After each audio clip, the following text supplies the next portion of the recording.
Hello students, today we are going to start chapter 8 comparing quantities, exercise 8.3 question number 5. Vasudevan invested rupees 60,000 at an interest of 12% per annum compounded half yearly. What amount would he get? First part के अंदर आपसे पूछा है after 6 month Vasudevan ने invest किया है 60,000 का at the rate of 12% per annum compounded half yearly बोला है इसके अंदर. What amount would he get after 6 month, 6 months के बाद में उसको कितना अमाउंट मिलेगा वो आपको निकालना है.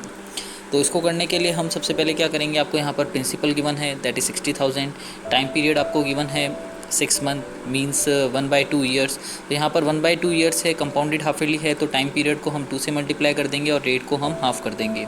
तो यहाँ पर जो टाइम पीरियड है 1/2, इसको हम 2 से मल्टीप्लाई करेंगे तो ये हो जाएगा 1 ईयर. और रेट ऑफ इंटरेस्ट जो है आपका 12%, इसको हम 2 से डिवाइड करेंगे तो ये हो जाएगा 12/2 दैट इज़ इक्वल टू 6%, क्योंकि यहाँ पर आपको कंपाउंडेड हाफ ईयरली बोल रखा है. तो अमाउंट का हमारा जो फॉर्मूला होता है वो इक्वल होता है हमारा P(1 + R/100)(n). तो यहाँ पर P की जगह हम 60,000 पुट कर देंगे, R की जगह हम 6 पुट कर देंगे और N की जगह यहाँ पर हम 1 पुट कर देंगे. तो यहाँ पर ये हो जाएगा 1 + 6/100^1. P की जगह हम 60,000 पुट कर देंगे, फिर हम यहाँ पर इसको 2 से कैंसिल करेंगे तो ये हो जाएगा 3/50. फिर 1 + 3/50 को हम सॉल्व करेंगे तो ये हो जाएगा 50 + 3 दैट इज़ 53/50 होल पावर 1. फिर यहाँ पर ये हो जाएगा 60,000 मल्टीप्लाई 53/50, इसको हम सॉल्व करेंगे तो आपका रिजल्ट हो जाएगा दैट इज़ 63,600. तो आफ्टर 6 मंथ वासुदेवन का जो अमाउंट है वो कितना हो जाएगा, दैट इज़ 63,600. 6 मंथ पहले जो उसका प्रिंसिपल अमाउंट था वो कितना था 60,000. आफ्टर 6 मंथ 12% के रेट ऑफ इंटरेस्ट पे कंपाउंडेड हाफ ईयरली, तो उसका अमाउंट कितना हो जाएगा, that is 63,600. Now second part after 1 year. तो यहाँ पर हमने 6 मंथ का निकाला, अब हम निकालेंगे आफ्टर 1 ईयर. तो प्रिंसिपल आपका 60,000 है, आपका टाइम पीरियड 1 ईयर है, कंपाउंडेड हाफ ईयरली है, तो इसको हम 2 से मल्टीप्लाई कर देंगे तो ये हो जाएगा 1 × 2 that is equal to 2 year. इसी तरह से रेट ऑफ इंटरेस्ट जो है आपका 12% है, कंपाउंडेड हाफ ईयरली है, तो हम इसको 2 से डिवाइड करेंगे तो ये हो जाएगा 12/2 दैट इज़ इक्वल टू 6%. फिर हम अमाउंट का फॉर्मूला यूज़ लेंगे that is amount is equals to P(1 + R/100)(n). तो यहाँ पर P की जगह हम 60,000 पुट कर देंगे, R की जगह हम 6 पुट कर देंगे और N की जगह यहाँ पर हम 2 पुट कर देंगे. फिर यहाँ पर हम 6 को 100 से डिवाइड करेंगे, 2 से कैंसिल करेंगे तो ये हो जाएगा 3/50. फिर यहाँ पर हम इस ब्रैकेट को सॉल्व करेंगे तो ये हो जाएगा 53/50, यहाँ पर पावर 2 है होल पावर 2, तो यहाँ पर हो जाएगा. तो यहाँ पर 53/50 का मल्टीप्लिकेशन 2 टाइम्स हो जाएगा तो ये हो जाएगा 60,000 मल्टीप्लाई 53/50 मल्टीप्लाई 53/50. तो जब आप इसका सॉल्व करेंगे तो आ जाएगा आपका 67,416. तो आफ्टर 1 ईयर वासुदेवन का अमाउंट कितना हो जाएगा, 67,416. Now question 6. Arif took a loan of 80,000 from a bank. If the rate of interest is 10% per annum, find the difference in amounts if he would paying after 1.5 years if the interest is compounded annually. First part के अंदर आपसे बोला है compounded annually. तो आरिफ ने कुछ loan लिया है बैंक से दैट इज़ 80,000 का, तो उसमें रेट ऑफ इंटरेस्ट जो है वो 10% का है. तो आपको यहाँ पर डिफरेंस इन अमाउंट्स निकालना है after paying after 1.5 years if the interest is compounded annually. First part के अंदर आपको कंपाउंडेड एनुअली पूछा है और सेकंड पार्ट के अंदर कंपाउंडेड हाफ ईयरली पूछा है. तो पहले हम फर्स्ट पार्ट देखेंगे कंपाउंडेड एनुअली. तो फर्स्ट जो आपको प्रिंसिपल गिवन है दैट इज़ 80,000, टाइम पीरियड जो है आपको 1.5 ईयर गिवन है, रेट ऑफ इंटरेस्ट जो है वो 10% है. तो यहाँ पर कंपाउंडेड एनुअली है तो हम यही टाइम पीरियड और यही रेट ऑफ इंटरेस्ट और यही प्रिंसिपल लेंगे. तो यहाँ पर जो टाइम पीरियड है वो 1/2 है. तो सबसे पहले हम 1 ईयर का अमाउंट निकालेंगे, फिर नेक्स्ट हाफ ईयर का हम सिंपल इंटरेस्ट निकाल देंगे, फिर दोनों को ऐड कर देंगे तो आपका अमाउंट फॉर 1.5 ईयर्स आ जाएगा. तो सबसे पहले हम निकालेंगे amount for 1 year. Amount for 1 year हम किस तरह से निकालेंगे, दैट इज़ P(1 + R/100)(n). तो P की जगह आप 80,000 पुट कर देंगे, R की जगह आप 10 पुट कर देंगे, N की जगह आप 1 पुट कर देंगे, क्योंकि यहाँ पर हम 1 ईयर के बाद का अमाउंट निकाल रहे हैं, 1 year after amount after 1 year. तो यहाँ पर ये हो जाएगा 10 को जब 100 से डिवाइड करेंगे तो ये हो जाएगा 1/10. तो इसको हम सॉल्व करेंगे 1 + 1/10 होल पावर 1 को. तो यहाँ पर ये हो जाएगा 11/10 पावर 1, तो ये हो जाएगा 80,000 मल्टीप्लाई 11/10. जब आप इसको सॉल्व करेंगे तो ये हो जाएगा 88,000. तो यानी आफ्टर 1 ईयर जो अमाउंट है वो 80,000 का कितना हो जाएगा, दैट इज़ 88,000।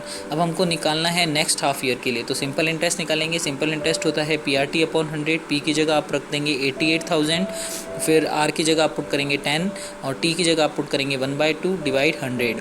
तो जो आपका हाफ ईयर के लिए जो इंटरेस्ट है वो कितना आ जाएगा, 4,400। अब जब हम इन दोनों को ऐड कर देंगे तो आपका अमाउंट आफ्टर 1.5 ईयर्स आ जाएगा, दैट इज़ 92,400। तो यानी प्रिंसिपल अमाउंट कितना था, 80,000, और आफ्टर 1.5 ईयर अमाउंट कितना हो जाएगा, that is 92,400। Now second part, compounded half yearly. Principal आपको गिवन है 80,000, टाइम पीरियड आपको गिवन है 1/2 और रेट ऑफ इंटरेस्ट आपको 10% गिवन है। तो यहाँ पर कंपाउंडेड हाफ ईयरली है, तो यहाँ पर हम टाइम पीरियड को 2 से मल्टीप्लाई करेंगे और रेट ऑफ इंटरेस्ट को हम 2 से डिवाइड करेंगे। तो ये 1/2 है, इसको हम मिक्स फ्रैक्शन को इम्प्रॉपर में चेंज करेंगे तो ये हो जाएगा 2 × 1 2, 2 + 1 दैट इज़ 3, तो ये हो जाएगा 3/2। जब आप इसको 2 से मल्टीप्लाई करेंगे तो ये हो जाएगा 3/2 × 2 दैट इज़ इक्वल टू 3। तो यहाँ पर जो टाइम पीरियड अब कितना हो जाएगा, 3 ईयर्स, क्योंकि यहाँ पर कंपाउंडेड हाफ ईयरली है। और रेट ऑफ इंटरेस्ट जो 10% है, तो 10/2 करेंगे तो ये हो जाएगा 5%, क्योंकि यहाँ पर कंपाउंडेड हाफ ईयरली है। तो यहाँ पर A = P bracket 1 + R/100 power n हम फॉर्मूला यूज़ लेंगे। P की जगह आप 80,000 पुट करेंगे, R की जगह आप 5 पुट करेंगे और n की जगह आप यहाँ पर 3 पुट करेंगे। तो ये हो जाएगा 1 + 5/100 होल पावर 3, और P की जगह आप 80,000 पुट करेंगे। तो यहाँ पर 5 को जब आप 100 से डिवाइड करेंगे तो ये हो जाएगा 1/20, और जब आप इस ब्रैकेट को सॉल्व करेंगे तो ये हो जाएगा 21/20 होल पावर 3। तो यहाँ पर पावर 3 है, इसका मीन्स 21/20 का मल्टीप्लिकेशन 3 टाइम्स हो रहा है, तो ये हो जाएगा 80,000 मल्टीप्लाई 21/20 मल्टीप्लाई 21/20 मल्टीप्लाई 21/20। तो आप इसको जब सॉल्व करेंगे तो आपका आ जाएगा 92,610।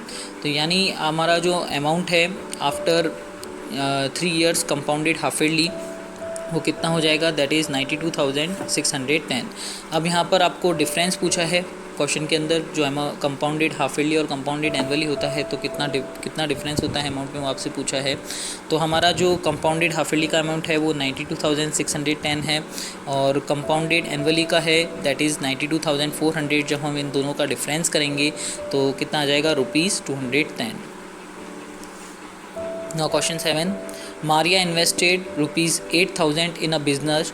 She would be paid interest at 5% per annum compounded annually. Find the amount credited against her name at the end of second year. तो यहाँ पर आपको compounded annually दे रखा है, P जो है वो 8,000 दे रखा है, रेट ऑफ इंटरेस्ट 5% दे रखा है, और आपको निकालना है अमाउंट आफ्टर सेकेंड ईयर, तो यानी आफ्टर 2 ईयर्स। तो यानी हमारा जो n होगा वो कितना हो जाएगा, 2 हो जाएगा। तो यहाँ पर P की जगह हम 8,000 पुट कर देंगे, R की जगह हम 5 पुट कर देंगे और n की जगह हम 2 पुट कर देंगे। तो यहाँ पर 5 को जब आप 100 से डिवाइड करेंगे तो ये हो जाएगा 1/20। जब आप इस ब्रैकेट को सॉल्व करेंगे तो हो जाएगा 21/20, यहाँ पर पावर 2 है तो 21/20 का मल्टीप्लिकेशन 2 टाइम्स होगा। जब आप इसको सॉल्व करेंगे तो आपका जो अमाउंट होगा वो होगा 8,820। तो यानी जो प्रिंसिपल हमारा था 8,000, 5% के रेट ऑफ इंटरेस्ट से आफ्टर 2 ईयर्स अमाउंट आपका कितना हो जाएगा, दैट इज़ 8,820।